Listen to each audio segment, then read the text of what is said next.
Hello দিদি, তোমার সাথে আমার অনেকদিনই আলাপ, কিন্তু তোমার এই পাড়াতে আমি অনেকদিন ধরে কাজ করছি, প্রায় আজকে 10-12 বছর। তোমার আশেপাশে আমার অনেক ক্লায়েন্ট আছে। আর তোমার আমি অনেক ধরনের হেয়ার কাটিং করেছি অনেকবার, বাট আজকে হেয়ার কাটিংটা একদমই আলাদা, ডিফারেন্ট। তুমি আমাকে বলেছো লিটন, এই পরের বার যখন তোমার মেয়ের হেয়ার কাটিং করতে এসেছিলাম, তুমি তখন বলেছিলে লিটন এরপরে আমি চুলটা কাটবো, তো আমি আলাদা টাইপের। তখন বলছি বয়েস টাইপের একটু করবো, কিন্তু আমি ভাবছিলাম কেমন লাগবে কি একটা ব্যাপার, কিন্তু অ্যাকচুয়ালি এখন আমি হেয়ার কাটটা করে আমার নিজেরই এতটা ভালো লাগছে, আর তোমার ফেসের সাথে এত সুন্দর মানিয়েছে, আর সত্যি খুবই ভালো লাগছে। আর তার সাথে তোমার আইব্রোও করি। এইবার যে আমি কাটিংটা করলাম, কেমন লাগছে? ভীষণ, আমি নিজেই এতটা অভিভূত, আমি নিজেই ভাবতে পারিনি যে আমার লুকটা এতটাই চেঞ্জ হয়ে যাবে।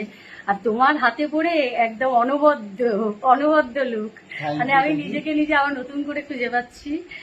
আর আমিও চাইবো যে এরকম যারা আপনারা কাস্টমার হতে চান, পুরনো তো বটেই, যারা নতুন যারা কাস্টমার হতে চান তাদেরকে বলবো আমি আরো বেশি করে করে ওর কাছে আসুন, ওর কাটিংকে ফলো করুন, ওর মেকআপ ফলো করুন।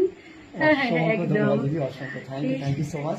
তোমাদের সাপোর্টেই আজ এত দূর। একদম এবার একদম। বাকি